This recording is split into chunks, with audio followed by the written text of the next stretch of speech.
There's research on cultural brokership, and when I learned about that theory, I said, oh my gosh, this is what I've been going through all my life. And what that means is acting as a bridge for communities between older generation Filipinos and also like younger generation Filipinos, because I share and occupy multiple identities.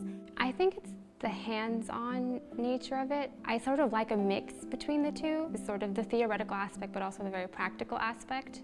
And there's a certain community-facing aspect when it comes to archives and libraries and interacting with the public that I really like.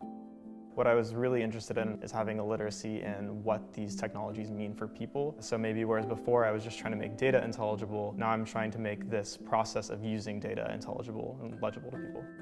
My dream would be that I could in some way contribute to giving communities that are left out of the historical record or who are marginalized, if I could help them have a voice or be better represented, whether that's like in the historical record or whether that's addressing social justice issues, that to me would be the dream. When I was a course assistant, a lot of the students who identified as women said, you know, you being in this space, Roseanne, as a woman of color really made a difference. And so for me, I said, oh my gosh, I have to go back to school, not just to engage in scholarship, but really also to make a difference in students' lives through teaching, through also service. And that's what faculty does. And so that's really what tugged at my heartstrings to pursue this journey as a doctoral student. It was difficult for me. It took me a while to decide to go to graduate school. First because, the cost, but also I think there was sort of an aspect of not really believing in myself and feeling that I wouldn't be successful in graduate school and that I wasn't intellectual enough. And so there was a sort of an element of overcoming emotional and I think financial hurdles. During a lot of my undergrad and graduate was doing research in order to fund my education.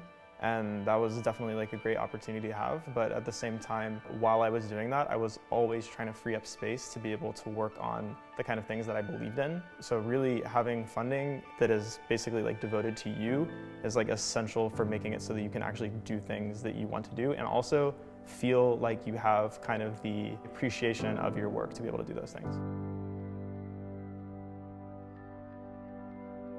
First of all, I was shocked when I received the fellowship. The fact that they picked me was a little surprising to me, but also that they thought that my research interests and the things that I wanted to work on were worth pursuing. It means a lot to me that the department respects the kind of work that I respect. So maybe not even that they believe in maybe my angle, but that the department sees that my values are important or that my values are relevant to its values. And that means a lot because that gives me the intellectual freedom to be able to put time into those values and make things out of them. It's so important to me to be fully engaged in my work, and I think this fellowship has really given me the space to do that, because going to school as a PhD student is not just being a student. What that means is that this is the foundation to my professional and educational trajectory, and I have to do it well. In a lot of ways, going into higher education is kind of a necessity if you want to work on projects that have certain values. At the same time, now that I'm in the program and now that I have this fellowship opportunity, it's not a necessity whatsoever. It's more of a platform from which I can do more things. And this fellowship has empowered me to pursue the beginning of what feels like my purpose. It's more than just an accolade. It's more than just letters added to my name. I'm the first in my family to ever do this. It's really a life-changing thing for myself and also my communities.